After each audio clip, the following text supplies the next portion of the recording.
আলহামদুলিল্লাহ, আমরা সিরাতে পাকের আলোচনায় আমরা এসেছি। নবী করিম সাল্লাল্লাহু আলাইহি ওয়াসাল্লামের সিরাতের জিন্দেগির নবুয়তের নবুয়ত প্রাপ্তির আগ মুহূর্তে আমরা পৌঁছে গিয়েছি। নবুয়ত প্রাপ্তির আগে ওনার ব্যক্তিত্ব, পার্সোনালিটিকে আল্লাহ তাআলা কিভাবে গড়ে তুলেছেন, মন মানসিকতা, আখলাক এবং কিছু পারিপার্শ্বিক অবস্থা, ওহী নাজিল হওয়ার জন্য এনভায়রনমেন্ট ক্রিয়েট করা, এই আলোচনাগুলো, তারপরে ওহী নাজিল হওয়ার প্রসঙ্গ চলে আসতেছে ইনশাআল্লাহ। নবী করিম সাল্লাল্লাহু আলাইহি ওয়াসাল্লামের জিন্দেগি অত্যন্ত পাক পবিত্র জিন্দেগি ছিল ইসলাম বা ওয়াহি পাওয়ার আগেই। যখন তিনি ওয়াহির সঙ্গে কোনো যোগাযোগ নেই, আল্লাহ তাআলা ওনার কাছে কি চান এগুলো পাওয়ার কোনো সুযোগ না হওয়ার আগ থেকেই তিনি অত্যন্ত ভালো মানুষ। এবং কুফর জাহেলিয়াতের যে সমস্ত বিষয়গুলো আরব সমাজে প্রচলিত এবং সবার মধ্যেই কিছু না কিছু ঢুকে পড়েছে, সেগুলো থেকে তিনি তখনও মুক্ত আছেন। এবং ওনাকেই একমাত্র আল আমিন উপাধি দেওয়া হয়েছে, বিশ্বস্ত, সততা, অনেস্টির দিক থেকে আর কেউ এই টাইটেল পায় নাই। তাহলে এটা বোঝা যায় যে যাকে আল্লাহ তাআলা নবী হিসাবে পাঠাবেন তার ব্যক্তিত্ব, শাখসিয়াত, পার্সোনালিটি, সততা, নিষ্ঠা, আন্তরিকতা, এগুলো মানুষের কাছে আগে থেকে যদি গ্রহণযোগ্য হয়ে যায়। নবী কিন্তু একজন বড় লিডার, তো লিডারশিপ যে সমস্ত বেসিক গুণ, এগুলো আল্লাহ তাআলা ওনাকে আগে থেকেই দিয়েছেন। পরে তো অবশ্য আল্লাহ তাআলা ওনাকে আরো ইসলাম দিয়ে, কোরআন দিয়ে, ওয়াহি দিয়ে আরো ওনাকে সুন্দর করে গড়ে তোলার জন্য আরো তৌফিক দিয়েছেন, সুযোগ দিয়েছেন। কিন্তু ন্যাচারালি তার আগেই তিনি একজন অত্যন্ত ভালো মানুষ, বিভিন্ন সৎ গুণের অধিকারী হয়ে অলরেডি তার সুনাম মক্কায় ছড়িয়ে পড়ছে। আল আমিন, সবচেয়ে বেশি বিশ্বস্ত। কোন জায়গায় আমানত রাখা যায় কিনা, সবার আগে আমানত রাখার জন্য, হেফাজতের জন্য যে নামটা প্রচলিত হয়ে গেছে তিনি হচ্ছেন মুহাম্মদ। এরপরে তিনি নিজেই আল্লাহ তাআলার অনেক নিয়ামত তিনি পেয়েছেন। যদিও তিনি এতিম ছিলেন, অনেক দিক থেকে, অর্থনৈতিক দিক থেকে খুব ভালো অবস্থায় ছিলেন না, এরপরেও আল্লাহ তাআলা ওনাকে আস্তে আস্তে করে ওনার ব্যক্তিত্ব গ্রহণযোগ্য করে দিয়েছেন মক্কার সমাজে। তিনি মক্কায় চতুর্পাশে মূর্তি পূজা হচ্ছে। কাবা ঘরে যেখানে তিনি তাওয়াফ করেন সেখানে 360টি মূর্তি আছে, সবাই তাদের ভালো মন্দের জন্য ওখানে আসে। ওই সমাজে মানুষ হওয়া সত্ত্বেও একদিনও তিনি কোনো মূর্তির কাছে আসেননি। Okay? বরঞ্চ তিনি এটাকে অত্যন্ত অপছন্দ করেছেন। উরওয়া ইবনে জুবাইর রাদিয়াল্লাহু আনহু বর্ণনা করেন যে খাদিজার একজন প্রতিবেশী ছিলেন,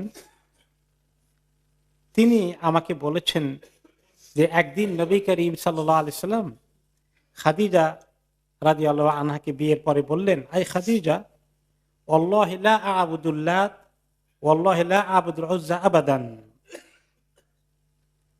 খাদিজা, শুনছো, এই যে সবাই লাত আর উজ্জা, মানাত এগুলার ইবাদত করে, আল্লাহর কসম আমি কোনোদিন তাদের ইবাদত করি নাই, করব না। তো খাদিজা রাদিয়াল্লাহু আনহা বললেন, খালিল লাত খালিল উজ্জা, ঠিক আছে, এগুলা ফেলে দিন, এগুলা দরকার নাই। তিনিও একমত হয়ে গেলেন। তখনও কিন্তু ইসলাম ওনাদের কাছে এভাবে ওহীর মাধ্যমে আসেনি। এমনকি যখন বাহিরা আর রাহিবের সঙ্গে সিরিয়ার সফরে দেখা হয়েছে,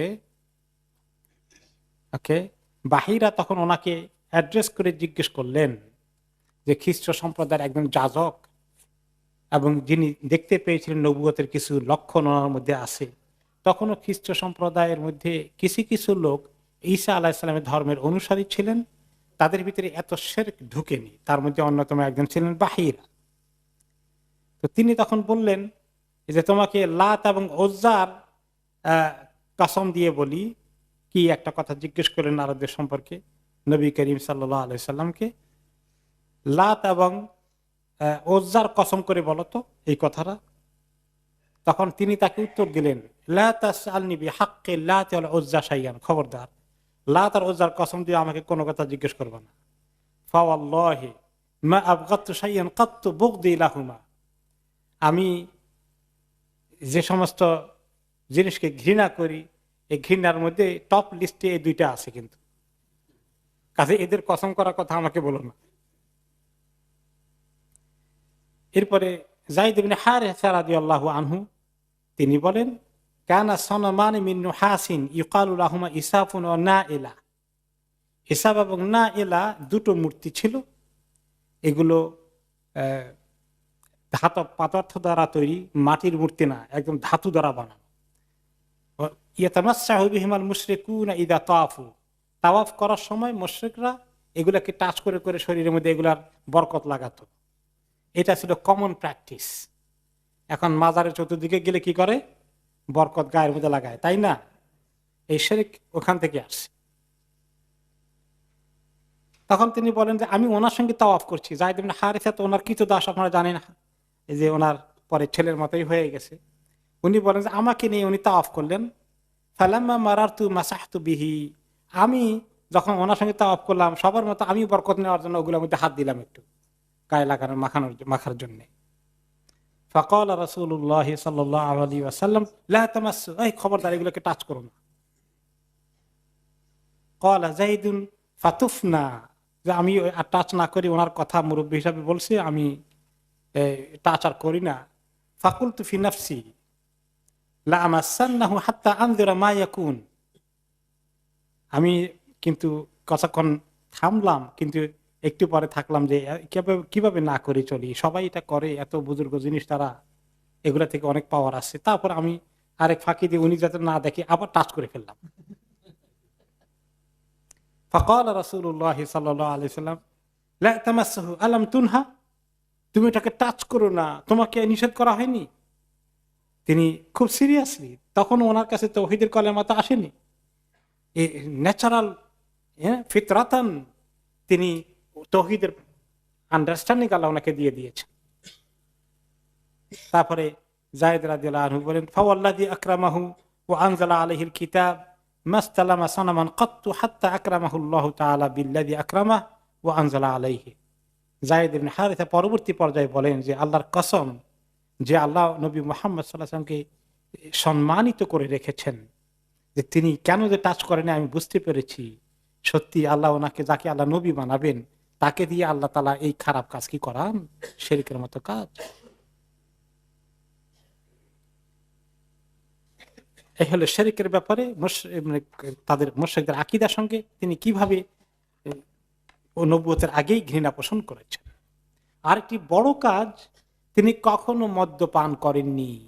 আরব দেশে ওনার চাচা, ওনাদের মুরব্বীরা সবাই পাটি পুটিতে মদ খেত, এখানকার মতো মদ ছিল তাদের যে কোনো সামাজিক অনুষ্ঠানের অন্যতম একটা প্রোগ্রামের অংশ। কিন্তু তিনি কখনো মদ্যপান করেননি, কখনো তিনি ফাহেসা কোনো কাজে কোনো মন্তব্য, এমন কিছু যেটার মধ্যে খেলাধুলা থেকে শুরু করে গান বাজনা, যেগুলা মানে এনিথিং অবজেকশনেবল হতে পারে, জুয়া খেলা, যেগুলো আরব দেশে সব কমন ছিল, হারামের ভিতরে জুয়া খেলা হতো। এমনকি গান বাজনা প্রচলিত ছিল, বিশেষ করে কৃতদাসী ছিল, তাদের গান বাজনার আসর, এটাও কমন প্র্যাকটিস ছিল। রাত ভর, অনেক সময় লম্বা রাতের গানের আসরে লোকেরা বসতো, কিন্তু কোনোদিন তিনি এগুলাতে যাননি। তবে 2 দিন উনি একটুখানি চেষ্টা করেছিলেন, কিন্তু আল্লাহ ওনাকে নসিবে রাখেন নাই। সেটা কি?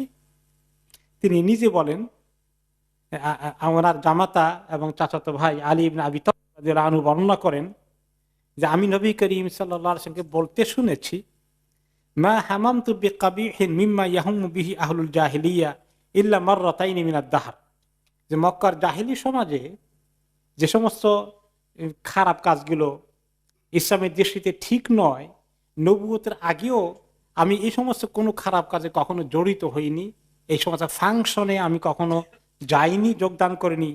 তবে 2 বার আমি চেষ্টা করেছিলাম, কেলতাহুমা আসামানি আল্লাহু মিনহুমা, 2 বারই যখন আমি একটু ইয়ং বয়সে ঢোকার চেষ্টা করেছি, আমার আল্লাহ আমাকে হেফাজত করে ফেলেছেন। কিভাবে? 2টো ঘটনা। কুলতু লাইলাতান লিফাতান কানা মাই মিন কুরাইশিন বিআলা মাক্কা ফি গানামিন লিআহলিনা নারআহা, যে আমি এবং মক্কার আরেকটি মেষপালক, রাখালের চাকরি করেছেন তিনি মক্কাবাসীদের, তার বিনিময়ে কিছু বেতন পেতেন। ছাগল চরানোর দায়িত্ব তিনি করেছেন। নবী থেকে দিয়ে আল্লাহ তাআলা কি করেছেন? ছাগল পালার কাজ করিয়েছেন, যেটা রাখাল বলতে পারে। সব নবীরাই এই রাখালে চাকরি করেছেন, এখন আদম আলাইহিস সালাম ছাড়া। কারণ এই তাদের তো কিছু নবীরা তো সবসময় বড় ধনী ছিলেন না, যদিও দাউদ আলাইহিসসালাম, সুলাইমান আলাইহিসসালাম ওনারা বাদশাহ ছিলেন, কিন্তু অনেক নবীরাই হয়তো অর্থনৈতিকভাবে এমন কোনো বড় ফ্যামিলি থেকে আসেননি, ধনী ফ্যামিলির থেকে, যার ফলে তাদের রুজি রোজগারের জন্য চেষ্টা করতে হয়েছে। অন্যতম কাজ হলো তারা করেছেন ইয়াং বয়সে ছাগল চরানোর কাজ। তো উনি বলেন যে আমি যখন ইয়াং যুবক, কিশোর থেকে যুবকে বা কৈশোর যৌবনের মধ্যে আছি, এই সময় ছাগল চরানোর কাজে আমরা দুইজন আছি। তো অনেক সময় ছাগল চড়াতে গিয়ে রাত্রে ওনারা বাইরে থাকতেন, থাকার ব্যবস্থা ছিল ওখানে, যেখানে ঘাস জঙ্গল এগুলো পাওয়া যায়। কারণ মক্কা শহরের সব জায়গায় কি ঘাস আছে নাকি? মক্কা শহর থেকে বেরিয়ে যেতে একটু ওয়াদিতে যেতে হতো, যেখানে সমতল ভূমি, কিছু নিচু ভূমি, কিছু ঘাস আছে একটু দূরে। তা আমরা অনেক সময় সেখানে রাত্রেও থাকতাম। তো আমি এবং আমার আরেক সহকর্মী, মক্কাবাসীদের আরেক কিছু লোকের ছাগল টাগল যে চড়িয়েছে, দুইজন আছে। তা আমি একদিন তাকে বললাম, আফসেরলি গানামি হাত্তা আসমুরা হাদিহি লাইলা কামা ইয়াসমুল ফিতিয়ান, এক কাজ করো, আজকে রাত্রে তুমি আমার ছাগলগুলো দেখাও, তোমারগুলো দেখার পাশাপাশি আমি একটু মক্কা শহরে যাই, যুবকেরা নাকি অনেক বিভিন্ন রকমের অনুষ্ঠানে যায়, কিছু গান টান হয়, তা আমি একবার দেখি কেমন, একবার একটু আমি যাই, তুমি আজকে থাকো, তুমি তারপরে আরেকদিন যাবো, অসুবিধা নেই, আমি ডিউটি করবো। সে কয় ঠিক আছে, যাও, আজকে তোমার ছাগল আমি দেখবো। তারপরে আমি, নবী করিম সাল্লাল্লাহু আলাইহি ওয়াসাল্লাম নিজেই বললেন আলী রাদিয়াল্লাহু আনহুকে, পরে খারাজ তো আমি বের হলাম, ফালাম্মা জিতু আদনা দারি মিন দুরি মক্কা, মক্কা শহরের একদম প্রথম দিকেই যে ঘরগুলো পড়ে এইগুলোর কাছে যখন এসে পৌঁছলাম, সামিতু গিনাআন সাওতা দুফুফিন ওয়া মাজামির, আমি শুনতে পেলাম যে কিছু বাদ্যযন্ত্র, দফ টফ এবং আরো কিছু বাদ্যযন্ত্র বাজছে, আর গানের একটু স্বর আসছে, মোটামুটি একটা ফাংশন হচ্ছে। তো মক্কা লোকদের এগুলো খুব হতো, মদ খাওয়া, জুয়া খেলা, গান বাজনার আসর, এগুলো কমন ছিল। যেটা ইসলাম না থাকলে সমাজের মধ্যে এগুলো কমন আছে কিনা? এই সমস্ত দেশে কি সেগুলোই, মদ খাওয়া, লটারি খেলা, গান বাজনা, সাংস্কৃতিক প্রোগ্রাম যেগুলো আছে, ফিল্ম টিল্ম, এই জাতীয়, এই তো এগুলো রিক্রিয়েশন, তাদের সোশ্যাল লাইফের এগুলো অন্যতম অংশ হয়ে যায়। তো এইভাবে মক্কা হতো। তা আমি গেলাম, শুনলাম, এটা শুনে জিজ্ঞেস করলাম, মা হাদা, এখানে কি হচ্ছে? কল ফুলান তাজাওয়াজা ফুলান, অমুক অমুকে বিয়ে শাদী করেছে, তাদের একটা অলিমার অনুষ্ঠান, এবং এই কারণে তারা আজকে রাত্রে অনেকক্ষণ পর্যন্ত গান বাজনার অনুষ্ঠান চলবে। ওকে, ফালাহাউতু বিযালিকাল গিনাই ওয়া বিযালিকাস সাওতি হাত্তা গালাবাতনি আইনি ফানিমতু। তা আমি এই গান বাজনা দেখি যে ভালোই লাগতেছে, খারাপ না তো, মানে স্বাভাবিকভাবেই ন্যাচারালি এর মধ্যে তো একটা আকর্ষণ আছে, গান টানো সুর টুর ভালো হলে খারাপ দেখা যায় না। তো আমিও ঢুকলাম, ঢুকার পরে মনে করলাম যে দেখি না আজকে শুনি করে কেমন লাগে, সবাই এখানে এত এনজয় করে, আমি একটু দেখি। ঢুকছি, ঢুকার কিছুক্ষণ পরেই আমার চোখে ঘুম চলে আসছে। মানে এমন ঘুম আসলো, এখানে গান হলো না আর কি হলো, আমি কোনো খবর আর আমার নাই। হামা আইকাদানি ইল্লা মাসসুস শামস, এবং সেটা একটা খোলা ময়দানে হচ্ছিল, খোলা চত্বরে। যে আমি যখন উঠি তখন দেখি যে সূর্যের হিট আমার চেহারার মধ্যে লাগার কারণে গরম লাগছে, তখন গিয়ে উঠলাম। তো তার মানে উনি ঢুকার পরেই আল্লাহ তাআলা ওনাকে ঘুম দিয়ে দিয়েছেন। ওনার এই তামসার জগতে আর বসে থাকতে সুযোগ হয়নি, তিনি কায়ত হয়ে পড়ে দিয়েছেন ঘুম। এমন ঘুম দিয়েছেন, পুরো অনুষ্ঠান শেষ হয়ে মানুষ সব চলে গেছে, উনি এই ঘুমেই আছেন। রোদের তেজ যখন ওনার গালের মধ্যে, চেহারার মধ্যে লাগছে, তখন গিয়ে তার পেছন কি গরম লাগে কেন, উঠে দেখেন যে সূর্য তো উঠে গেছে। তো ওনার গান বাজনা আর শোনা হলো না।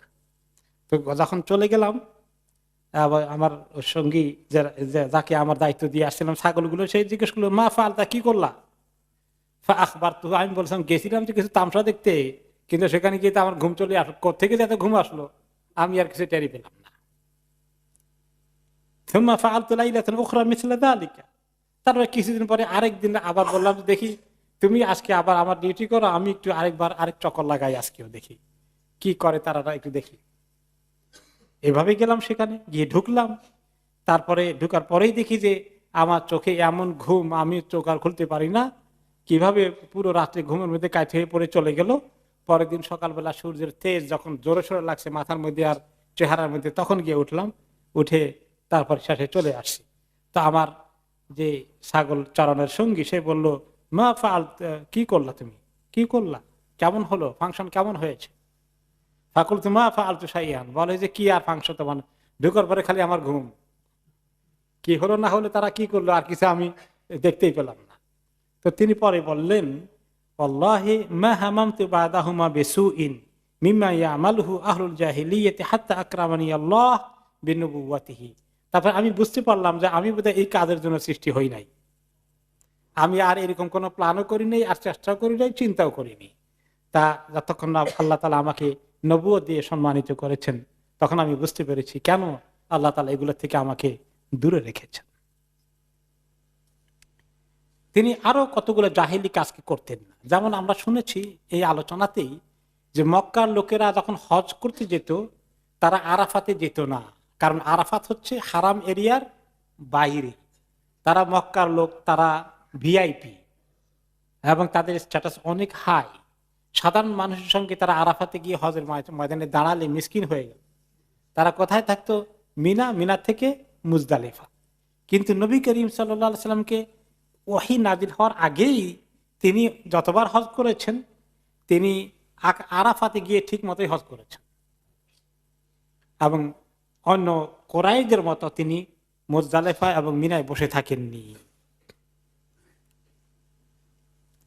তিনি সেখানে সাধারণ মানুষের সঙ্গে আরাফাতে হজ করেছেন।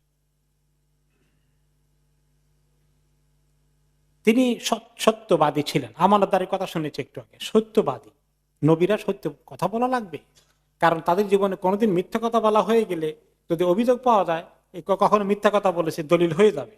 আল্লাহ তাআলা ওনাদেরকে সত্যবাদিতা ধরে রেখেছেন। এবং তিনি যখন সাফা মারওয়া পাহাড়ে উঠে আল্লাহ হুকুম দিলেন যে এখন দাওয়াতি কাজ করেন, ওয়ানদের আশিরাতাকাল আকরাবিন, আপনার গোষ্ঠীর মধ্যে, কবিলার মধ্যে দিনই দাওয়াতের কাজ করেন। তিনি দাঁড়ালেন পাহাড়ের উপরে, হ্যাঁ, সেখানে জাবাল আবি কোবাইস বা জাবাল সাফা যেটাই বলেন, সেখানে দাঁড়ালেন, জিজ্ঞেস করলেন, অ্যানাউন্স করলেন, চিৎকার করলেন, সবাই আসলো। সকাল সকাল ওনার আওয়াজ শুনে তখন প্রথম কথা কি বলেছিলেন? আর আইতুকুম লাউ আখবারতুকুম আন্না খাইলান বিল ওয়াদি তুরিদু আন তুগীরা আলাইকুম আকুনতুম মুসাদ্দিকি। আমি যদি বলি যে এই যে পাহাড়ের পেছনে ওয়াদি আছে, সমতল ভূমি আছে, যেটা তোমরা দেখো না, ওখানে বিশাল অশ্বারোহী বাহিনী তোমাদের উপরে হামলা করার জন্য ওইখান পর্যন্ত এসে গিয়েছে, এক্ষুনি ঢুকে পড়বে, এরকম খবর যদি তোমাদেরকে দেই, তোমরা কেউ দেখোনি, আমি দিলাম খবর, আমার কথা কি তোমরা বিশ্বাস করবে? ক্বালু নাআম মা জাররাবনা আলাইকা কাযিবান কাত্তু। তারা কি উত্তর দিয়েছিল? অবশ্যই বিশ্বাস করব, কারণ এই পর্যন্ত তোমার কাছ থেকে আমরা কোনোদিন মিথ্যা খবর শুনিনি, তুমি কোনোদিন মিথ্যা কথা বলোনি, আজকে বলবে কেন হঠাৎ করে? তারপরে তারা কি করেছে রিয়াকশন, ওইটা আমরা পরে এক সময় শুনবো। আবু জাহাল তখন কি রিয়াকশন করলো।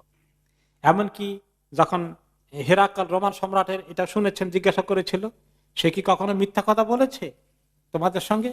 বলে না, সে তো কোনদিন মিথ্যা কথা শুনিনি, বলতে শুনিনি। তখন হেরাকাল বা হেরাক্লিয়াস কি বলেছিল? তোমাদের দুনিয়াবী ব্যাপারে তোমাদের সঙ্গে যদি মানুষের ব্যাপারে মিথ্যা কথা না বলে, তাহলে আল্লাহর ব্যাপারে মিথ্যা কথা তো বলতে পারে না। তাহলে এটাও সমাজে প্রসিদ্ধ ছিল, ওনার ব্যক্তিত্বের মধ্যে মিথ্যার কোনো আশ্রয় কখনো ছিল না। এরপরে তিনি সব সময় আত্মীয় স্বজনের সঙ্গে ভালো ব্যবহার করতেন, গরিব অসহায়কে সাহায্য করতেন, সবকিছু করেছেন। তিনি কোনো ধরনের কষ্ট কাউকে দেওয়া এবং এই সোশ্যাল ওয়েলফেয়ারের কাজ করা, সমাজের মানুষের খেদমত করা, এগুলোর দিকে তিনি সবসময় অগ্রগামী ছিলেন। এবং সেটা আমরা দেখতে পাই, আরো পরে দেখবো ভালো করে। খাদিজা রাদিয়াল্লাহু আনহা যখন বললেন ওহী নাজিল হওয়ার পরে, কি দেখলাম, কি হলো, আমি তো বুঝতে পারছি না, এটা কি ভালো জিনিস না মন্দ জিনিস, আমাকে জড়াই ধরলো, পড়তে বললো, কি জিনিস? তখন খাদিজা রাদিয়াল্লাহু আনহা কি বলেছেন? কোনো চিন্তা করবেন না, আপনি এত ভালো মানুষ, আপনি অসহায় মানুষকে সাহায্য করেন, মেহমান আসলে মেহমানদারি করেন, হ্যাঁ, সবসময় আপনি ভালো কাজ করেন, আপনাকে আল্লাহ এরকম কোনো মুসিবতে ফেলবে আমি বিশ্বাস করি না। এতে বোঝা গেল যে ওনার এই চরিত্রের মধ্যে, ব্যক্তিত্বের মধ্যে এই ভালো গুণগুলো সাংঘাতিক ভাবে এবং ঢুকে আছে 100%। তিনি একজন উত্তম মানুষ। এটা নবুয়তের জন্য একটা বড় ধরনের যোগ্যতা যেটা আল্লাহ তাআলা ওনাকে দিয়েছেন। এইগুলো করে করে আল্লাহ তাআলা ওনাকে নবী করার জন্য আগে থেকেই রেডি করে নিয়ে আসছেন।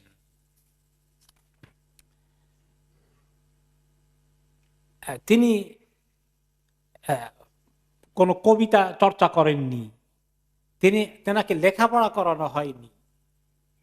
কোন আরবদের কিছু কিছু লোকে লেখাপড়া জানতো, আল্লাহ তাআলা ওনাকে লেখাপড়া শিখার লাইন থেকে সরিয়ে রেখেছেন। তার কারণ, যদি তিনি ওহী পান তাহলে তারা কি বলবে, তুমি নিজে বসে বসে রচনা করেছ, তুমি কবি, কাব্য চর্চা করেছ, এই জন্য কবিতার মতো করে তুমি বানাও। তারা কি বলবে, ওয়াশ-শামসি ওয়া দুহাহা ওয়াল কমারি ইযা তালাহা ওয়ান নাহারি ইযা জাল্লাহা, মনে হয় কবিতার মতো। তখন বলতে, ওই যে তুমি কবি, এই জন্য তুমি এগুলা করেছ। আল্লাহ তাআলা এই জন্য বলেছেন যে আমি আপনাকে কখনো কবি হতে দেখিনি, কবিতা কাব্য চর্চাও আপনি করেননি, আপনি লেখাপড়া করেননি, যাতে করে তারা কখনো অভিযোগ দিতে না পারে যে আপনি এগুলো আগে থেকেই চর্চা করে পরে নবুয়ত আবিষ্কার করেছেন। ওমা আল্লামনাহু শি'রা ওমা ইয়ানবাগী লাহু, আল্লাহ তাআলা নিজেই বলেছেন আমি তাকে কবিতা শিখাইনি এবং এটা তার জন্য করা ঠিকও না। নবী আবার কবি হবে কেন? তাহলে তো লোকেরা নবীর মর্যাদা, নবীর কাজ অনেক বড় কাজ, লেখালেখি করার কাজ, লেখাপড়ার কাজ শুনলে তখন তারা বলবে ওই তো লেখাপড়া কিছু শিখেছে, এখন কিতাব একটা বানিয়ে বলে যে ওহী নাজিল হয়েছে। এই জন্য আল্লাহ তাআলা নিজেই বলেছেন যে আপনাকে দিয়ে আমি এই লেখাপড়ার কাজও করাইনি।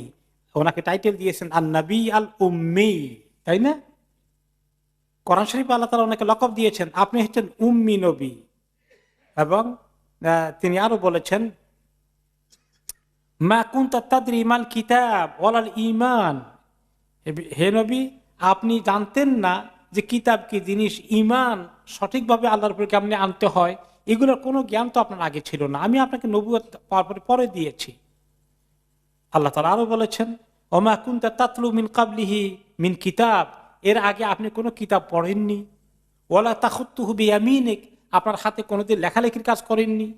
ইযাল লারতাবাল মুবতিলুন, এরকম কিছু করলেই তো তারা খামাখা আপনার ভিতরে শোভা সন্দেহ করতে পারতো, আপনাকে তারা অভিযোগ করতে পারতো, ব্লেম করতে পারতো, বা এই ক্লেম করতে পারতো যে ইনি তো লেখালেখি করে পরে নবুয়তের দাবি করেছেন। এগুলো কিছুই করার নাই। উম্মি আনপড়, নিরক্ষর। কিন্তু নিরক্ষরের অর্থ মূর্খ না, নিরক্ষর আর মূর্খের মধ্যে পার্থক্য আছে। মূর্খ বলি আমরা, আর এটা হলো কি নিরক্ষর, যে অক্ষর জ্ঞান নাই। কিন্তু এমন মানুষ পৃথিবীতে এখনো আছে, দেখবেন আমাদের মুরব্বীদের মধ্যে, বাপ চাচা দাদা দাদির মধ্যে কেউ কেউ ছিল হয়তো পাঠশালায় যেতে পারেননি, কিন্তু জ্ঞান বুদ্ধির দিক থেকে ভালো ছিলেন। তাদেরকে আপনি বলতে পারেন না যে বোকা। এরকম এই শব্দটা উম্মির তর্জমা কিন্তু নিরক্ষর, উম্মির তর্জমা মূর্খ নয়। আর মানুষের পাঠশালা না পড়িয়ে আল্লাহ তাআলা ওনাকে কার পাঠশালায় পড়িয়েছেন? আল্লাহ তাআলার পাঠশালায় পড়িয়েছেন। দুনিয়া সবচেয়ে বড় সায়েন্টিস্ট, সবচেয়ে বড় ডিগ্রিধারী কদ্দুর পৌঁছবে? আল্লাহ তাআলা ওনাকে ওনার পাঠশালায় পড়িয়েছেন, এবং কি মেরাজে নিয়ে আল্লাহ তাআলা ওনাকে অনেক জ্ঞান দান করেছেন। কাজেই উম্মি কথা, নিরক্ষর কথা বললে কেউ কেউ মনে করে এটা কেমন পরিচয় হয়ে গেল, নবী করিম সাল্লাল্লাহু আলাইহি ওয়াসাল্লাম পরিচয় নবী আল উম্মি, নিরক্ষর, তাহলে তো কেমন জানি মর্যাদা সম্মান খাটো হয়ে গেল কিনা। না, ওয়াহির জ্ঞান তো দুনিয়ার সবচেয়ে বড় জ্ঞান যেটা তিনি পেয়েছেন। কিন্তু দুনিয়ার মধ্যে কেউ যেন কখনো তারা অভিযোগ না করতে পারে, সেজন্যই আল্লাহ তাআলা ওনাকে এই জ্ঞান দেননি। এরপরে আমরা আসি, যখন নবী করিম সাল্লাল্লাহু আলাইহি ওয়াসাল্লামের সময় এসে গেল, প্রায় ওনার নবুয়তের টাইম হয়ে যাচ্ছে, এখন বয়স ওনার 40-এর কাছাকাছি হয়েছে। এই সময় কিছু কাণ্ড আল্লাহ তাআলা ঘটিয়েছেন। এক নম্বর কাণ্ড ঘটিয়েছেন আল্লাহ তাআলা, জিন জাতি অনেক উপরে গিয়ে ফেরেশতাদের কথাবার্তা চুরি করে নিয়ে আসে। তারা অনেক দূরে উঠে ফ্লাই করতে পারে বিনা রকেটে। গিয়ে ফেরেশতারা আল্লাহ তাআলা হুকুম দেন, সেগুলো তারা কার্যকরী কেমনে করবে, কোথায় কি হবে না হবে, এগুলো সলা পরামর্শ হয়, এগুলো কানে শুনে আসে, এসে জমিনের মধ্যে গণকদের কাছে খবর দেয়, এবং সেখান থেকে কিছু দুষ্কৃতিকারী এগুলো নিয়ে কিছু হেরফের করে ফেলতে পারে। নবী করিম সাল্লাল্লাহু আলাইহি সাল্লামের জন্ম হওয়া, ওনার কাছে নবুয়তের খবর আসা, এগুলো অনেক বড় সিদ্ধান্ত। আল্লাহ তাআলা দুনিয়ার মধ্যে বড় ধরনের সিদ্ধান্ত, আইদার রহমতের সিদ্ধান্ত হোক অথবা গজবের সিদ্ধান্ত হোক, এগুলো যাতে এই জিন দুষ্টগুলো শুনতে না পারে, এগুলাকে আল্লাহ তাআলা কি করেন? কন্ট্রোল করেন। আগে এই কন্ট্রোল ছিল না, তারা অনেক দূর গিয়ে অনেক কথাবার্তা শুনে আসতো আর গণকদেরকে বলে দিত। এতে করে মানুষ মনে করতো গণকদের কাছে গিয়ে ওরা গায়েব জানে, ভবিষ্যৎ জানে। এটা রাস্তা কিছু আল্লাহ কমিয়ে দিলেন। ওনার জন্ম হওয়াটা খবর দিতে চান নাই যে আখিরি নবীর জন্ম হয়ে গেছে। এটা যদি খবর হয়ে যায় নবুয়তের আগেই, তাহলে কি হবে বলেন তো? ওনাকে নিঃশেষ করে দিতে পারে কিছু দুশমন, শয়তানটাই মেরে ফেলবে। আল্লাহ তাআলা গোপন রেখেছেন। সে খবর সূরা জিনের মধ্যে আসে। সূরা জিনের মধ্যে আল্লাহ তাআলা বলে দিয়েছেন জিনদের ভাষায়, ওকে, সেখানে কি, ওয়া আন্না কুন্না নাকউদু মিনহা মাকআইদা লিস-সামআ ফামান ইয়াস্তামিল আনা ইয়াজিদ লাহু শিহাবার রাসাদা। জিনেরা যখন দেখলো যে এখন আর উপরে উঠতে পারে না, তার আমরা চুরি করে শুনতে যেতাম, বসে বসে চুপ করে শুনতাম, কিন্তু এখন কেউ যদি শুনতে যায়, ফেরেশতারা টের পেলে আমাদের দিকে অগ্নি শলাকা বর্ষণ করে, শুট করে, শুটিং স্টার দিয়ে। তাহলে ও আন্না লা নাদরি, আমরা জানি না, আশারুন উরিদা বিমান ফিল আরদ আম আরাদা বিহিম রাব্বুহুম রাশাদা, জমিনের মধ্যে কিছু ভালো কিছু করার চিন্তা আছে আমাদের মাবুদের, নাকি উনি খারাপ কিছু করার ফয়সালা করে ফেলেছেন, কোনো একটা নিশ্চয় ঘটছে বড় কিছু। আল্লাহ তাআলা কিছু একটা আমাদের ফয়সালা করে ফেলছেন। তারা তো জিনেরা তো আল্লাহকে জানে, চিনে। কেন বন্ধ করে দিয়েছেন? খবর পাস করতে দেন না, শুনতে দেন না, চুরি করতে দেন না। এতে বোঝা গেল যে কিছু একটা ঘটছে। এটা একটা বড় খবর জিন জাতির কাছে। এবং তারপরে এক পর্যায়ে ওনার জন্ম হলো, উনি বড় হয়ে গেলেন, তারপরে আল্লাহ তাআলা ওনাকে নবুয়ত দিলেন। এই সময় দেখা গেল যে যখন খুব জোরে সোরে বৃষ্টির আগুন তাদের প্রতি, আগুনের বৃষ্টি রক্ষিত হয়, তখন ইবলিস খুব কনসার্ন হয়ে পড়লো। ইবলিস তখন চতুর্দিকে পাঠিয়ে দিল খবর নেওয়ার জন্য, দেখো তো কোথায় কি ঘটছে, কেন আমাদেরকে শুনতে দেওয়া হয় না এখন। জিন জাতি তো হলো ইবলিসের আর্মি, তার কাজ করে। সে দিল যে তোমার খবর নাও চতুর্দিকে কি হচ্ছে। চতুর্দিকে খবর নিতে নিতে তারা দেখলো যে নবী মুহাম্মদ সাল্লাল্লাহু আলাইহি সাল্লামের উপর নবুয়ত নাজিল হয়ে গেছে। তিনি তায়েফ থেকে যখন ফেরত আসছিলেন মক্কায়, একবার সাহাবীদের সঙ্গে তিনি ফজর নামাজ পড়াচ্ছিলেন। হঠাৎ করে এই আওয়াজ শুনে জিনেরা থমকে দাঁড়ালো এবং এই খবর নিয়ে পৌঁছে দিল যে তারা দেখতে পেল যে আসলে আখিরি নবীতে এসে গেছেন। কুল উহিয়া ইলাইয়া আন্নাহু ইসতামা'a নাফারুম মিনাল জিন্নি ফাকালু ইন্না সামি'না কুরআনান আজাবা।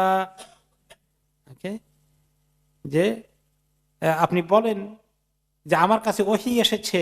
পরে আল্লাহ তাআলা ওহী নাযিল করে দিয়েছেন রাসূলুল্লাহ সাল্লাল্লাহু আলাইহি ওয়াসাল্লামের কাছে যে জিনদের একটি দল আপনার তেলাওয়াত শুনে ফেলেছে, এবং গিয়ে তারা তাদের লোকদের কাছে জিনদের দেশে গিয়ে বলল, ইন্না সামি'না কুরআনান আজাবা, এক অদ্ভুত কোরআন নাজিল হয়েছে দেখি, যেটা কোনোদিন আর শোনা যায়নি। সাংঘাতিক এক কোরআন নাজিল হয়েছে, তার তেলাওয়াত শুনলাম, নবী তো এসে গেছে। ইয়াহদি ইলার রুশদি ফাআমান্না বিহি ওয়া লান নুশরিকা বিরাব্বিনা আহাদা, এটা হেদায়েতের দিকে ডাকে মানুষকে, ভালো পথের দিকে ডাকে। আমরা শুনলাম সেই তেলাওয়াত, আমরা এখন আর আল্লাহর সঙ্গে আর শিরক করব না।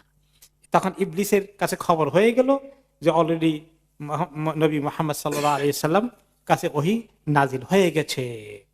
এর আগে এই যে তারা নিক্ষিপ্ত হতো, তারা যে নিক্ষিপ্ত হয় এখনো আমরা মাঝে মধ্যে দেখি, তাই না? শুটিং স্টার, বাংলায় বলে বলতে উল্কা, তাই না? উল্কা বলা হয়।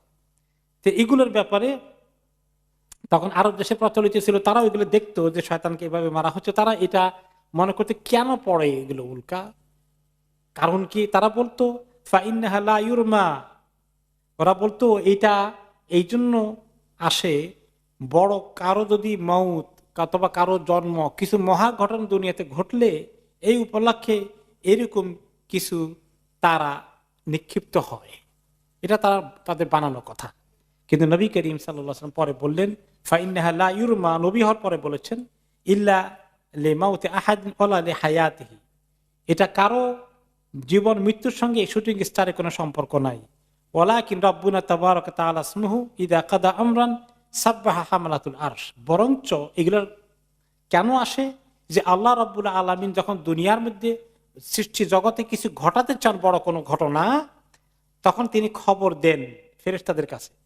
খবর পাওয়ার সঙ্গে সঙ্গে ফেরেশতারা সবাই আল্লাহর আরশের ফেরেশতারা তাসবিহ করে উঠে জোরে সোরে, এবং তার পরবর্তী পর্যায়ে লেভেলে যারা ফেরেশতা আছে তারা এটা শুনে তারা তাসবিহ করে। এরপরে যারা আছে দুনিয়ার অন্য লেভেলে তারা তখন তাসবিহ করা শুরু করে। তখন এগুলো শুনে জিনরা যারা শেষ আসমানের দিকে যায় তারা এগুলো শুনে মনে করে কি ঘটলো, আমরা একটু শোনার চেষ্টা করি। ফায়াস্তাখবির বাদা আহলি সামাওয়াতি বাদা হাত্তা ইয়াবলুগাল খাবারু হাদিহিস সামা দুনিয়া, দুনিয়ার আকাশে খবর যখন চলে আসে, ফাতাখতাফিল জিন আস-সামআ ফায়াকদিফুনা ইলা আউলিয়াইহিম, জিনেরা এই কথা কিছু শুনে পৃথিবীর মধ্যে তাদের লাইনে শিরকের সঙ্গে কোঅপারেশন করার জন্য গণক আর এই সমস্ত জাদুকর, সেহের, ব্ল্যাক ম্যাজিশিয়ান যারা আছে তাদের সঙ্গে তারা কিছু ইনফরমেশন দেয়, কিন্তু সেটা বন্ধ করার জন্য, যেটা আল্লাহ অ্যালাউ করবেন না, তখন সেই জন্য আল্লাহ তাআলা তাদেরকে শুটিং স্টার মারে। তাহলে এগুলো কিছু ঘটতে থাকলো ওনার ওহী পাওয়ার আগে। এইগুলো একটা বড় ঘটনা। তারপরে এবার ওহী আসার পর্যায়ে আমরা চলে এসেছি। ওহী নাজিল হবে এখন, কিন্তু ওহী নাজিল হওয়ার বেশ কিছু আগে থেকে নবী করিম সাল্লাল্লাহু আলাইহি ওয়াসাল্লামের মধ্যে কিছু ফিলিং চলে আসে, ওনার ভিতরে মানসিক কিছু ফিলিং চলে আসে। হঠাৎ করে ধাপ করে আল্লাহ নাজিল করে দেননি, কিছু ব্যাকগ্রাউন্ডের কাজ চলছে। এক নম্বর ব্যাকগ্রাউন্ড হচ্ছে আর রুইয়াতুস সাদিকাহ। নবী করিম সাল্লাল্লাহু আলাইহি ওয়াসাল্লাম ভালো ভালো স্বপ্ন দেখা শুরু করলেন। সত্য স্বপ্ন দেখেন, যেটা দেখেন ঠিক সেটা ঘটে যায়। এবং আয়েশা রাদিয়াল্লাহু তাআলা আনহা তিনি এই হাদিসে বলেছেন, পরে তিনি নবী করিম সাল্লাল্লাহু আলাইহি ওয়াসাল্লাম থেকে শুনেছেন যে আউয়ালু মা বুদিয়া বিহি রাসূলুল্লাহ সাল্লাল্লাহু আলাইহি ওয়াসাল্লাম মিনাল ওয়াহয়ি আর রুইয়া সাদিকাতু ফিন নাওম। এই ওয়াহয়ির আরম্ভ মনে হয় যেন হয়ে গেল ওনাকে দিয়ে, যে ওহীর আখ্যান দিয়ে ইন্ট্রোডাকশন হিসাবে সুন্দর সুন্দর বা স্বপ্ন, যে স্বপ্ন তিনি দেখেন ঘুমের মধ্যে সেটা ঠিক ফাকানা লা ইয়ারা রুইয়া ইল্লা জাআত মিসলা ফালাকিস সুবহ, যে স্বপ্নটাই দেখেন পরের দিন দেখা যাচ্ছে যে এটা একদম সূর্যের আলোর মতো ঘটে গেছে, অ্যাজ ইট ইজ দেখেছেন হুবহু ঘটে গেছে। এই হলো এক নম্বর, এই স্বপ্ন দেখা শুরু হলো ওনার বেশ কিছুদিন।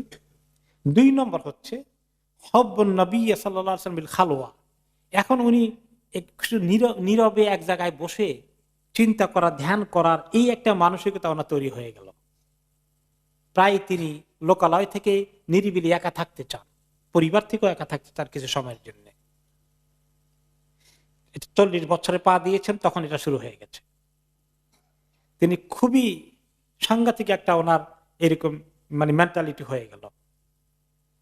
এবং বিশেষ করে তিনি এক বছর থেকেই কয়েক বছর থেকেই প্রতি রমাদান মাস তিনি হেরা পাহাড়ের হেরা গুহায় গিয়ে কাটানোর জন্য উনি প্ল্যান করেন। এই রমাদান এর আগে কয়েক রমাদান, যে রমাদানে ওহী নাযিল হয়েছে তার আগে থেকে। ওয়াকানা যালিকা মিম্মা তাহান্নাসা বিহি কুরাইশুন ফিল জাহিলিয়া, এবং জাহেলি সমাজেও যারা একটু আল্লাহর ইবাদত করতে চাইতো নিরিবিলি, তারা কেউ কেউ এরকম করত, কিন্তু ওনার ভিতরে এটা খুব বেশি করে আসে। তিনি কোন কোন সময় প্রতি মাসেই কয়েক রাত্র কাটান ওখানে, রাত দিন। আর রমাদান আসলে পুরো রমাদানটা তিনি ওখানে কাটান। এই খবর আরেকটি হাদিসে এসেছে। সুম্মা হুব্বিবা ইলাইহিল খালা, মা আয়েশা রাদিয়াল্লাহু আনহা বলেন যে অতঃপর একান্তভাবে নিজেকে নিয়ে থাকা, চিন্তা করা, একলা একলা থাকার একটা ভাবনা আমাদের চলে আসলো। গারে হেরাতে গিয়ে তিনি কয়েকটি রাত কাটাতেন, তারপরে আবার আসতেন। কোন কোন সময় তিনি খাবার নিয়ে যেতেন, আবার দেরি হয়ে গেলে কয়েকদিনের খাবার ড্রাই ফুড নিয়ে যেতেন, পানি নিয়ে যেতেন। খাদিজা রাদিয়াল্লাহু আনহা চিন্তা করতেন 2 দিন 3 দিন বেজে কয়দিনের খাবার দিয়েছেন, এখন তো খাবার শেষ, ওনার তো আসার টাইম, কিন্তু উনি তখনও আসছেন না। তখন খাদিজা রাদিয়াল্লাহু আনহা নিজে কষ্ট করে পানি খাবার নিয়ে ওই হেরা গুহায় উঠেছেন। তখন ওহী নাজিল হয়নি। তিনি সেখানে যাতেন, যে জায়গায় তিনি বসতেন, গুহাটা থেকে একদম একটা জানালার মাত্র ছিদ্র ছিল, ওটা দিয়ে কাবা ঘরটা দেখা যেত। আপনারা যারা হেরা গুহা উঠেছেন, ওই গুহার মধ্যে গেছেন, ওই গর্তে গিয়েছেন যেখানে কাবা দেখা যায়, কে কে গিয়েছেন? এখন আর দেখা যায় না, এখন একটু বিভিন্ন বাধা হয়ে গেছে। তো ওইটার মধ্যে এমন কোন বরকতের ফজিলতের কিছু নাই। ওইটা একটা ইতিহাসের দ্বারা একটি ইন্টারেস্টে তাদের জন্য কিছু থাকতে পারে, কিন্তু আমাদের দেশের লোকেরা ইতিহাস জানুক আর না জানুক ওইখানে বরকত নিতে যায়। ওইখানে যখন অ্যালাউড ছিল, যাওয়া ইজি ছিল, তখন গিয়ে দেখছি পাকিস্তানিরা এটার ওস্তাদ বেশি। আবার ওইখানে একটা মশলা দিয়ে রেখে দিয়েছে, ওইখানে 2 রাকাত নামাজ পড়া, সবাই লাইন ধরে আছে। এইগুলা ইতিহাসের সঙ্গে জড়িত, কিন্তু এখানে নবী করিম সাল্লাল্লাহু আলাইহি ওয়াসাল্লামের কোনো বরকত ওখানে লেগে আছে, ওখানে পাওয়া যাবে, এগুলো হলো এক ধরনের মূর্খতা। তো ওখানে তিনি অনেক দিন থাকতেন এভাবে করে। এইটা একটা বড় কাজ যে উনি ধ্যানে মগ্ন থাকতেন, আল্লাহ তিনি চিন্তা করতেন। কি চিন্তা করতেন? যে আল্লাহ, তিনি এখন বুঝতে পারছেন যে আল্লাহ তো একজন আছেন, যে আল্লাহর ইবাদত করা দরকার। কেমনে করব? পুরো নামাজ, রোজা, হজ, যাকাতের পুরো কিছু তো নাই। ইব্রাহিম আলাইহিস সালাম থেকে কিছু পাওয়া গেছে, যেগুলো নষ্ট করে ফেলেছে আরবরা। এরপরেও তিনি এখন আল্লাহকে পাওয়ার নেশা ওনার ভিতরে ঢুকে গেছে। আল্লাহ তাআলা ওনাকে মানসিকভাবে এই প্রস্তুতি করছেন। এইগুলো 2 নম্বর। 3 নম্বর আসলো, তিনি খেয়াল করেছেন কিছু পাথর এবং গাছ ওনাকে সালাম দেয় নবুয়তের আগেই, এবং তিনি নবুয়তের পরে বলেছেন, বর্ণনা করেছেন। জাবের ইবনে সামুরা রাদিয়াল্লাহু তাআলা আনহু সহিহ হাদিসে বলেছেন, ইমাম মুসলিম বর্ণনা করেছেন হাদিসটি।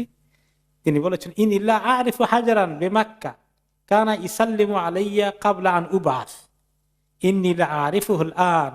তিনি বলেছেন, আমি একটা পাথর জানি মক্কাতে আছে, যে আমি নবুয়ত পাওয়ার আগেই আমি তার পাশে দিয়ে হাঁটলে সে আমাকে সালাম দিত। পাথরটা এখনো আছে, কিন্তু তিনি দেখাই দেন নাই, তাহলে তো ওটার বরকত নেওয়া শুরু করে দিয়ে পরবর্তী পর্যায়ে। এরপরে আলী ইবনে আবি তালিব রাদিয়াল্লাহু তাআলা আনহুর হাদিসটি অবশ্য দাঈফ, ওটা থাক, ওটা আমরা স্কিপ করব। ওকে, সেখানে এসেছে, সিরাতে ইবনে হিশামে এসেছে, নবী করিম সাল্লাল্লাহু আলাইহি সাল্লাম যখন কোনো কাজে যেতেন, মক্কার বিভিন্ন কোনো কাজ শেষ করে যখন তিনি একলা আল্লাহর সঙ্গে মিশতে যেতেন, ফালা ইয়ামুরু রাসূলুল্লাহ সাল্লাল্লাহু আলাইহি সাল্লাম বিহাজারিন ওয়ালা শাজারিন, তখন মানুষ থাকতো না কেউ আশেপাশে, তিনি একলা চলতেন। ওই সময় যে কোনো পাথর এবং গাছ ওনার পাশে দিয়ে উনি হাঁটতেন, তারা তখন বলতেন, আসসালামু আলাইকা ইয়া রাসূলুল্লাহ, হে আল্লাহর রাসূল, আপনার প্রতি সালাম। তখনও তিনি রিসালাত পান নাই, নবুয়ত পান নাই, তিনি তো জানেন না যে তিনি আল্লাহর নবী হচ্ছেন। ফায়ালতাফিতু রাসূলুল্লাহ সাল্লাল্লাহু আলাইহি ওয়াসাল্লাম হাওলাহু, তিনি এদিকে তাকাতেন ওদিকে তাকাতেন, কে সালাম দিল আর কে এই খবর বলল। মানুষ কথা বলতে পারে, গাছ কথা বলতে পারে, উনি তো এটা বিশ্বাস করার কথা না। ফালা ইয়ারা ইলা শাজারা ওয়াল হিজারা, তিনি গাছ আর পাথর ছাড়া আর কিছু দেখতে পাচ্ছেন না। কোনো মানুষ তো নাই, কোনো প্রাণীও নাই, ওখান থেকেই তাহলে সালাম আসছে। ফামাকাথা রাসূলুল্লাহ সাল্লাল্লাহু আলাইহি ওয়াসাল্লাম কাযালিকা ইয়ারা ওয়া ইয়াসমাউ মা শা আল্লাহ আন ইয়ামকুস। এই ওহী নাযিল হওয়ার আগে এই ঘটনাগুলো ঘটে, অনেক আগে থেকে নয়, ওহী নাযিল হওয়ার কিছুদিন আগে থেকে এগুলো ঘটতে থাকে। তো তিনি খুব আশ্চর্য হয়ে এগুলো করেন, যেটা কি হচ্ছে। তো এগুলো কিছু মেসেজ ওনাকে ইনডাইরেক্টলি মানসিক প্রস্তুতির জন্য আল্লাহর পক্ষ থেকে দেওয়া হচ্ছে। সুম্মা জাআহু জিবরিল আলাইহিস সালাম বিমা জাআহু মিন কারামাতিল্লাহ ওয়া হুয়া বিহিরা ফি শাহরি রমাদান। অতঃপর এক পর্যায়ে হেরা গুহায় তিনি থাকা অবস্থায় ওনার কাছে যখন ওহী আসলো, তার আগ পর্যন্ত এগুলো চলতে থাকে। এরপরে নবী করিম সাল্লাল্লাহু আলাইহি ওয়াসাল্লাম তিনি যখন হেরা গুহাতে আসলো, তখন তিনি বললেন, না ওহী আসার আগেই, ইয়া খাদিজা ইন্নী আরা দাওআন ওয়া আসমাউ সাওতান ওয়া ইন্নী আখশা আন ইয়াকুনা বি জুনুনুন। কিছু কথাবার্তা তিনি শুনতেন, কিছু লাইট দেখতেন, নূর দেখতেন, এখন ওহী আসেনি। তিনি মাঝে মাঝে এগুলো দেখা শুরু করলেন, ওহি নাজির হওয়ার অল্প কিছু আগে। তিনি খাদিজা রাদিয়াল্লাহু আনহাকে বললেন, খাদিজা মাঝে মাঝে লাইট দেখি, নূরের ফোকাস দেখি, বা কি বলে যে ফ্ল্যাশ দেখি, আর কিছু কথা যেন শুনি, আমি কি কথা বলে তাও বুঝি না। আমার আশঙ্কা হচ্ছে আমাকে জিনে ভূতে কিছু পেলে কিনা। তখন তিনি বললেন যে না, এগুলো কিছু হবে না, নিশ্চয়ই আল্লাহ তাআলা আপনাকে ভালো কিছু দেবেন মনে হয়। কি বুদ্ধিমতী মহিলা, ওনাকে অ্যাডভান্স এই খবর কে দিল? হ্যাঁ, তিনি ওনাকে সান্ত্বনা দিচ্ছেন। এভাবে যখন ওনার কিছু ঘটনা, এই কিছু উপলক্ষ দেখতে দেখতে এক পর্যায়ে উনি 40 বছরের এখন পরিপূর্ণ মানুষ হয়ে গেছেন। তারপরে তিনি এখন আল্লাহ তাআলা ওনাকে নবুয়তের নূর দেবেন। এ ব্যাপারে মা আয়েশা রাদিয়াল্লাহু তাআলা আনহা হাদিসটির দিকে আমরা যাব বিস্তারিত। তিনি যেখানে বলেছেন প্রথম দিকে ওনাকে এরকম হালকা স্বপ্ন দেখানো হয়েছে, খুব সত্য হয়ে যেত। এরপরে এরকম করতে করতে তিনি একদিন গার হেরাতে আছেন, হেরা গুহাতে আছেন। এই সময় জিবরিল আলাইহিস সালাম আসলেন, ওনাকে জড়িয়ে ধরলেন, কি বললেন? ইকরা, তুমি পড়ো, আপনি পড়েন। ক্বালা মা আনা বিকারি, তিনি বলেন কি পড়বো, আমি তো কিছুই পড়তে জানি না। ফাআখাযানি ফাগাত্তানি হাত্তা বালাগা মিন্নিল জাহাদ সুম্মা আরসালানি, অতঃপর সেই লোকটি আমাকে জড়িয়ে ধরে শক্ত করে আলিঙ্গন করলেন, এমন শক্ত আলিঙ্গন আমার শরীর মনে যেন চুরমার হয়ে যাবে ভেঙে। এরপর ছেড়ে দিলেন, ছেড়ে দিয়ে বললেন ইকরা, এবার পড়ো। আমি বললাম যে আগেইন মা আনা বিকারি, আমি তো পড়তে পারি না। থার্ড টাইম এভাবে করলেন, থার্ড টাইম আমি একই কথা বললাম। অতঃপর থার্ড টাইমে বলার পরে তিনি বলেন যে পড়েন এবার আমার সাথে, ইকরা বিসমিকা রাব্বিকাল্লাযী খালাক, সেই রবের নামে পড়েন যে রব আপনাকে সৃষ্টি করেছেন, বা যিনি সৃষ্টিকর্তা, সবকিছু সৃষ্টি করেছেন। খালাকাল ইনসানা মিন আলাক, যিনি জমাট রক্ত থেকে ইনসানকে, মানুষকে সৃষ্টি করেছেন। এই কথা তিনি উচ্চারণ করলেন তার সঙ্গে। কেন কেন করছেন, কি ঘটনা, এখনো বিস্তারিত ওনাকে বলা হচ্ছে না। এতটুকুন দিয়ে ছেড়ে দেওয়া হলো। তিনি তো সাংঘাতিক ঘাবড়িয়ে গেলেন, কে এলো এসে আমাকে এগুলো কি পড়ালো, এটার উদ্দেশ্য কি? ফারাজা বিহা রাসূলুল্লাহ সাল্লাল্লাহু আলাইহি ওয়াসাল্লাম ইয়ারজুফু ফুআদহু, ওনার বুকের ভিতরে ধড়পড় করছে এই ঘটনার পরে। এই ধড়পড় করা বুক নিয়ে তিনি ঘরে আসলেন, এসে খাদিজা রাদিয়াল্লাহু আনহাকে ডাকলেন ঘরে ঢুকেই, বললেন ফাকাল জাম্মিলুনি জাম্মিলুনি, খাদিজা আমাকে জলদি করে কম্বল দাও, ল্যাপ দাও, আমার সঙ্গে জ্বর এসে গেছে। উনি এত ঘাবড়িয়ে গেছেন, এত বুকের ধড়পড় শুরু হয়েছে, শরীরের মধ্যে জ্বর এসে গেছে, জলদি করে আমাকে খেতা কম্বল দিয়ে ঢেকে দাও। কিছুক্ষণ থাকার পরে ওনার একটু থামলেন উনি, খাদিজা পাশে আসেন, ভয় কিছু কমলো এবং জ্বরও কিছু কমলো। তারপরে খাদিজা জিজ্ঞেস করলেন কি হয়েছে? বললেন যে এইরকম এরকম, কি আসলো, জড়িয়ে ধরলো, 3 বার করে পড়তে বললো, তারপর আমাকে এইগুলো পড়তে বললো। লাকাদ খাশিতু আলা নাফসি খাদিজা, আবার ভয় হচ্ছে আমি কোন দিকে যাচ্ছি, আমাকে নিয়ে কি করা হবে, কি আমার পিছনে লেগেছে, আমার কি উপায় হবে, আমার কি হলো এটা, আমি তো কিছুই বুঝতে পারছি না। ফাকালাত খাদিজা রাদিয়াল্লাহু আনহা কি বললেন? কাল্লা ওয়াল্লাহি মা ইউখজিকা আল্লাহু আবাদান, আল্লাহর কসম আপনাকে আল্লাহ কখনোই অপমানিত করবেন না। এমন কোন খারাপ কিছুর দিকে আল্লাহ আপনাকে কখনোই ঠেলে দিবেন না। কোন জিন ভূত এই জাতীয় নাপাক জিনিস কখনো আপনাকে টাচ করতেই পারে না। কারণ ইন্নাকা লা তাসিলুর রাহিম, আপনি আত্মীয়তার সম্পর্ক, আত্মীয় স্বজনের সঙ্গে খুবই ভালো ব্যবহার করেন। ও তাহমিলুল কাল, আর আপনি মানুষকে, দুর্বলদেরকে, অসহায়দেরকে, ইয়েতিমদেরকে আপনি কত হেল্প করেন, সহযোগিতা করেন। অতুকসিবুল মাদুম, যাদের কিছু নাই তাদেরকে আপনি টাকা পয়সা দেওয়ার চেষ্টা করেন। নিজের না থাকলেও খাদিজা রাদিয়াল্লাহু আনহা তো ধনী মহিলা ছিলেন। বিয়ের পরে খাদিজা রাদিয়াল্লাহু আনহা তার সমস্ত সম্পত্তি কাকে দিয়েছেন? রাসূলুল্লাহ সাল্লাল্লাহু আলাইহি ওয়াসাল্লামের হাতে সুপর্দ করে দিয়েছেন। ইয়া রাসূলুল্লাহ, তখন তো রাসূল হন নাই, ওনার স্বামীকে বলেছেন এইগুলো সব আপনার নিজের ডিসপোজালে থাকলো, আপনি যে খুশি যেভাবে চান এগুলাকে আপনি ব্যবহার করেন নিশ্চিন্তে। অতিরিক্ত দায়িফ, কোন মেহমান আসলে, মুসাফির আসলে, আগন্তুক আসলে আপনি তাদেরকে খাবার দাবার করতে দ্বিধাদ্বন্দ্ব করেন না। ওয়াতুঈনু আলা নাওয়াইবিল হক, আমি বিপদ আপদে পতিত লোকদেরকে আপনি সবসময় সাহায্য করে আসছেন। আপনাকে বুঝি আল্লাহ এরকম কোন খারাপ জিনিসের দিকে নিয়ে যাবে, প্রশ্নই আসে না। প্রচন্ড সান্ত্বনা পেয়ে গেলেন তিনি।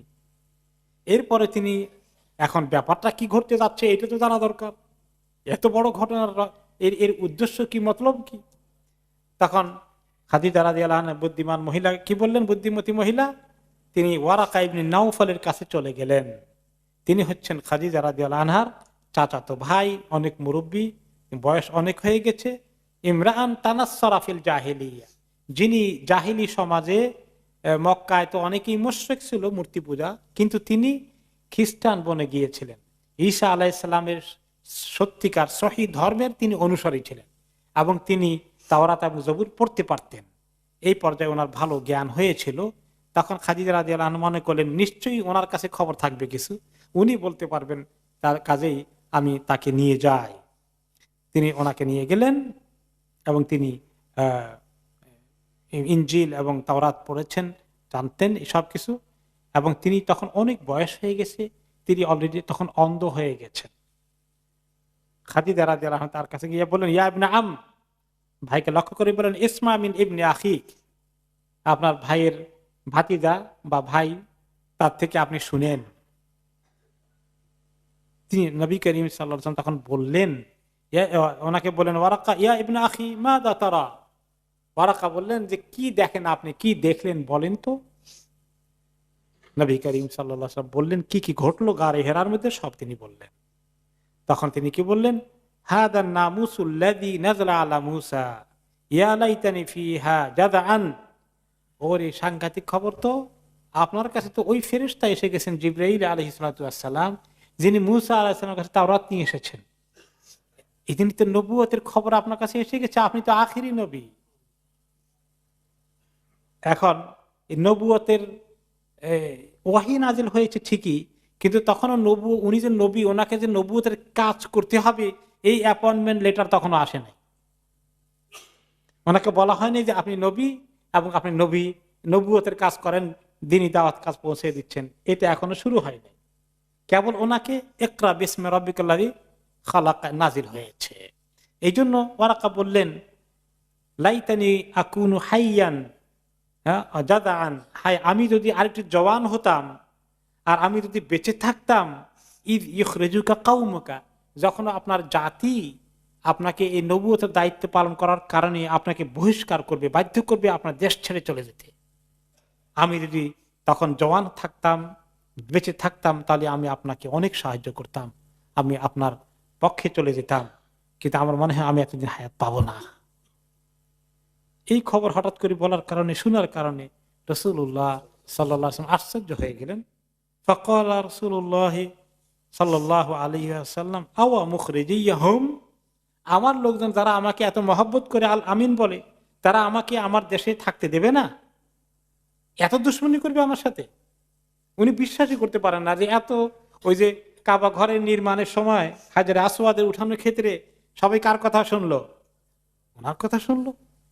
আল আমিন তিনি, আমানতের জায়গা কোথাও না, এই লোককে এত অবিশ্বাস করবে। তখন তিনি বললেন, হ্যাঁ উনি তো কিতাব পড়েছেন, আখির নবীর খবর সমস্ত নবীদের ক্ষেত্রে কি হয়েছে।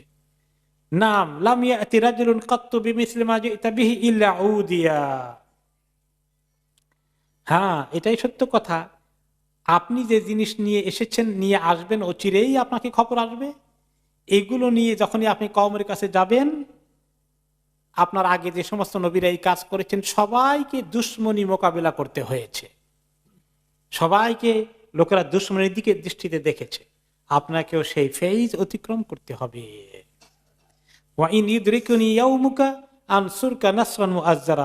যদি কোন রকম আল্লাহ আমার হায়াত টিকিয়ে রাখেন, ওই দিন আপনার আসে, আমি যথাসাধ্য চেষ্টা করব আপনাকে কিভাবে সাহায্য করা যায়।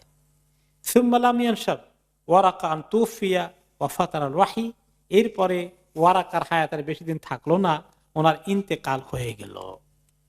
নবুয়তের এই পর্যায়ে গিয়ে এখন আর ওয়ারাকা বেঁচে নাই। আর নবী করিম সাল্লাল্লাহু আলাইহি ওয়াসাল্লাম কাছে ওহীটা নাজিল হয়ে বেশ কিছুদিন চুপচাপ, আর কোনো ওয়াহিও আসে না, জিবরাইলও আসেন না। ঘটনা এখানে থেমে আছে। তখন কত সময় এটা নিয়ে অনেক ইখতিলাফ আছে। জাবের ইবনে আব্দুল্লাহ রাদিয়াল্লাহু আনহু বর্ণনা করেন ক্বালা হুবিসাল ওয়াহয়ু আন রাসূলিল্লাহ সাল্লাল্লাহু আলাইহি ওয়াসাল্লাম ফি আউয়াল মাররাতিন ওয়া হুবিবা ইলাইহিল খালা ফাজাআলা ইয়াখলু ফি হারা। ওকে, তিনি এই ওহী আর আসে না এবং তিনি এখন চিন্তা করেন কি হলো, তিনি আবার হেরায় গিয়ে গুহায় গিয়ে ধ্যান করেন, ওই চিন্তা করেন কি আসলো, কেন আসলো, ওয়ারাকা ইবনে নাওফল কি বলল, আমাকে নিয়ে কি করা হবে, তিনি এই চিন্তার মধ্যে আছেন, অপেক্ষা করছেন যে পরবর্তী পর্যায়ে আর কোনো খবর আসে কিনা, কিন্তু আসেন না। হাত্তা হাজিনান নবী সাল্লাল্লাহু আলাইহি ওয়াসাল্লাম ফি মা বালাগানা হুজনান গাদা মিনহু মিরারান। তিনি বুখারীতে বর্ণিত হয়েছে এই আর কোনো খবর না আসার কারণে রাসূলুল্লাহ সাল্লাল্লাহু আলাইহি ওয়াসাল্লাম সাংঘাতিকভাবে ওয়ারিড হয়ে থাকলেন। তিনি খুব দুশ্চিন্তায় আছেন। বারে বারে তিনি সেখানে যান, হেরা পাহাড়ের দিকে যান এবং মনে হয় যেন ওনার মনে মাঝে মধ্যে আসে কেন এটা থেমে গেল, উনি পাহাড় থেকে পড়ে লাফ দিয়ে পড়ে যাবেন কিনা, আত্মহত্যা করে ফেলবেন কিনা, এইরকম ওনার ভিতরে কষ্ট শুরু হয়ে গেছে যে কেন আর আসে না, কি ঘটনা, কি বলা হলো আমাকে, পরে কি হবে। ওকে, তো একদিন জিবরিল আলাইহিস সালাম চলে আসলেন, বলেন ইয়া মুহাম্মদ ইন্নাকা রাসূলুল্লাহ হাক্কান। এসে খবর দিলেন মুহাম্মদ আপনি তো আল্লাহর রাসূল, আপনাকে তো আল্লাহ তাআলা নবী হিসেবে আপনমন দিয়ে দিয়েছেন, আখির নবী রাহমাতুল লিল আলামিন। এই কথা শোনার পরে ফায়াসকুনু লিযালিকা জাশহু, ওনার মনের কষ্ট, অন্তরের ধরপড়ানি অনেক কমে গেল। ওয়া তাকাররু নাফসুহু, এরপরে ওনার ভিতরে একটু ইতমিনান আসলো, উনি একটু পিস পেলেন। এরপরে এভাবে কিছুদিন থাকলো। তারপরে কতদিন এখানে ছিল এই গ্যাপটা, পরবর্তী পর্যায়ে ওহী আসার ক্ষেত্রে এই ব্যাপারে অনেকগুলো রেওয়ায়েত আছে। কোন কোন রেওয়ায়েত আছে যেমন আব্দুল্লাহ ইবনে আব্বাস রাদিয়াল্লাহু আনহু বলেছেন আন্নাহা কানাত আইয়ামান, আন্নাহা কানাত আইয়ামান। আব্দুল্লাহ ইবনে আব্বাসের দৃষ্টিতে এটা বেশ কতগুলো দিন, নাম বলেন না, কতগুলো দিন। আবার কেউ কেউ বলেছেন এটা প্রায় 2 থেকে 2.5 বছর থেকে 3 বছর পর্যন্ত ছিল। তো এইগুলোর ক্ষেত্রে দেখেন ওই ইতিহাসকে পরবর্তী পর্যায়ে মানে এভাবে তো রেকর্ড করা হয়নি। উনি পরবর্তী পর্যায়ে সাহাবীদের সংখ্যা বাড়ে, মক্কা থেকে মদিনা যাওয়ার পরে জীবনের প্রত্যেকটি জিনিসকে শত শত হাজার হাজার সাহাবী মুখস্থ করেছেন, কিন্তু প্রথম দিকে উনি তো কাউকে তখন দাওয়াতও দেননি। ওনার এই সমস্ত ঘটনা নোট করেছে কে বসে বসে। তো এইগুলো নিয়ে এই জন্য কি হয়, বিভিন্ন রেওয়ায়েতে ইখতিলাফ আসে, একদম অ্যাকুরেটলি এগুলো পাওয়া যায় না। তো কোন কোন ঐতিহাসিক বলেছেন যে কেউ কেউ মনে করেন যে এটা মিনিমাম, কেউ কেউ বলেছেন 40 দিন, আর ম্যাক্সিমাম কেউ কেউ বলেছেন 2 থেকে 3 বছর। কিন্তু দিনের ব্যাপারেই অনেকের ধারণা যে বছর আল্লাহ নষ্ট করাননি, বরঞ্চ বছরের দিকে যায়নি, তার নিচে ছিল এটা। এরপরে বেশ কিছুদিন থাকার পরে এরপরে সেকেন্ড ওয়াহি আসলো। একদিন নবী করিম সাল্লাল্লাহু আলাইহি ওয়াসাল্লাম গারে হেরাতে আসেন, ওই তিনি ধ্যান নিমগ্ন আছেন। হঠাৎ করে তিনি নামতে আসছেন গারে হেরাত থেকে, এখন চলে আসবেন বাড়ির দিকে। ইসামিয়া সাউতান মিনাস সামা, হঠাৎ করে তিনি আকাশ থেকে একটা আওয়াজ শুনতে পেলেন। ফারাফা রাসাহু, মাথা উঠালেন, কি কোত্থেকে আওয়াজ আসলো? ফাইদা জিবরিল আলাইহিস সালাম, দেখতে পাচ্ছেন জিবরিল আলাইহিস সালাম।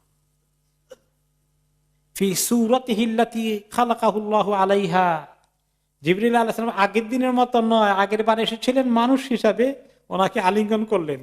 এখন আকাশ জুড়ে উনি বিশাল অরিজিনাল শেপে এসেছেন। যখন ইকরা বিসমি রাব্বিকাল্লাযী নিয়ে এসেছেন তখন মানুষের সূরত ধরেছেন, আর ওই সময় আওয়াজ আসলো, সেই আওয়াজে তিনি দেখলেন ওনার অরিজিনাল সূরাতে এসেছেন। অরিজিনাল সূরাতে কি আছে? সাদান মা বাইনাল উফুক, মানে পুরো দিগন্ত কাভার হয়ে গেছে। ওনার 600 পাখা নিয়ে গোটা আকাশ মনে কাভার হয়ে গেছে, এত বড় ওনার অরিজিনাল স্ট্রাকচার। এটা দেখেও তিনি সাংঘাতিকভাবে ভয় পেয়ে গেলেন, ঘাবড়িয়ে গেলেন।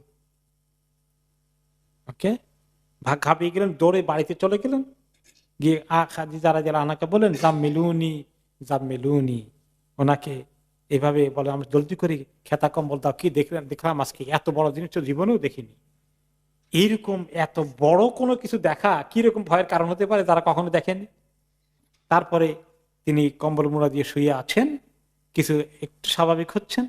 এরপরেই তখন ওহী নিয়ে আসলেন জিবরিল আলাইহিস সালাম, এসে তখন হয়তো স্বাভাবিক সূরাতে এসেছেন, এসে বললেন ইয়া আইয়ুহাল মুদাসসির কুম ফাআনযির ওয়া রাব্বাকা ফাকাব্বির ওয়া সিয়াবাকা ফাতাহহির ওয়ার রুজা ফাহজুর।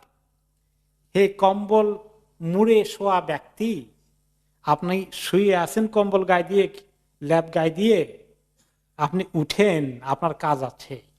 ফাআনযির, লোকদেরকে আপনার আল্লাহর খবর পৌঁছান, সতর্ক করেন, তারা যে সর্বনাশের মধ্যে আছে তাদেরকে উদ্ধার করার জন্য আল্লাহর পয়গাম পৌঁছিয়ে দেন। ওয়া রাব্বাকা ফাকাব্বির, আপনার রবের তাকবীর, ওনার বড়ত্ব আপনি প্রচার করেন এবং সেটাকে আপনি নিজে আমল করেন। ওয়া সিয়াবাকা ফাতাহহির, এবং আপনার কাপড়কে, আপনার পরিচ্ছদকে, পোশাককে আপনি পরিষ্কার করে আপনি এই কাজের জন্য তৈরি হয়ে যান। অন্য হাদিসে এসেছে এই বিষয়টি, নবী করিম সাল্লাল্লাহু আলাইহি ওয়াসাল্লামের কাছ থেকে জাবের ইবনে আব্দুল্লাহ বর্ণনা করেন, ফাবাইনা আনা আমশি, আমি একসময় হাঁটছিলাম, ওই যে ওখান থেকে হীরা গুহা থেকে আসার সময়, সামাইতু সাওতাম মিনাস সামা, আমি আকাশের দিকে থেকে একটা আওয়াজ পেলাম, ফারাফাতু বাসারি কিবালাস সামা, আকাশের দিকে উঁচু করে চোখ দিয়ে দেখতে চাইলাম কি আছে।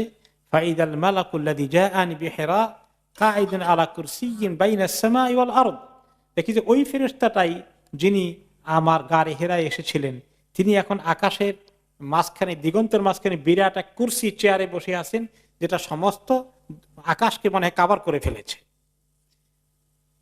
তারপরে এই অবস্থা দেখে ফাজুসে তু মিনহু, আমি এমন ভয় পেয়ে গেলাম এটা, এই দৃশ্য দেখে, হাত্তা হাবিতু ইলাল আরদ, আমি মনে হয় যেন জমিনে পড়ে যাওয়ার অবস্থা, পড়েই গেলাম, আমি বেহুশ হয়ে পড়ে গেলাম।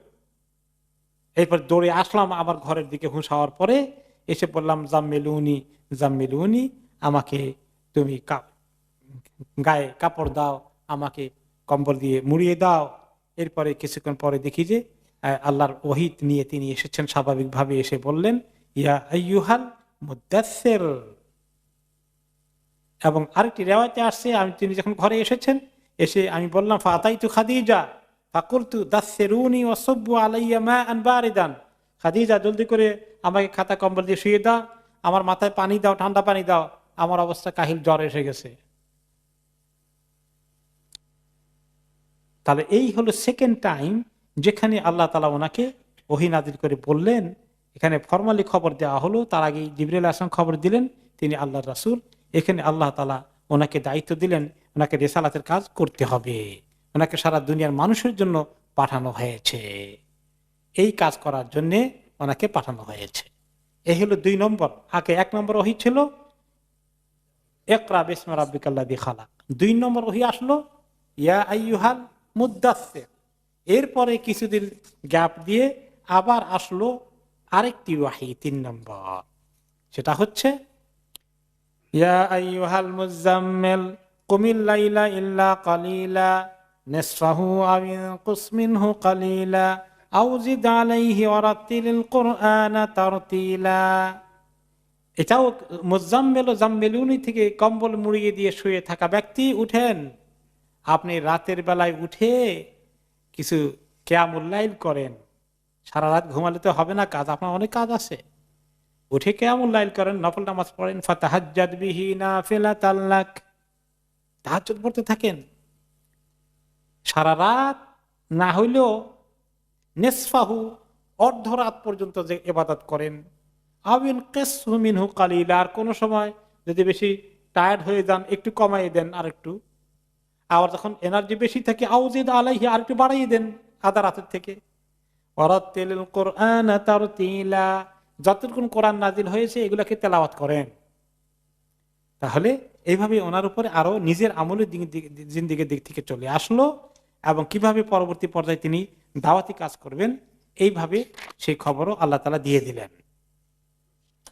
এরপরে আরো ওহি দিকে আমরা যাব পরবর্তী পর্যায়ে ইনশাআল্লাহ।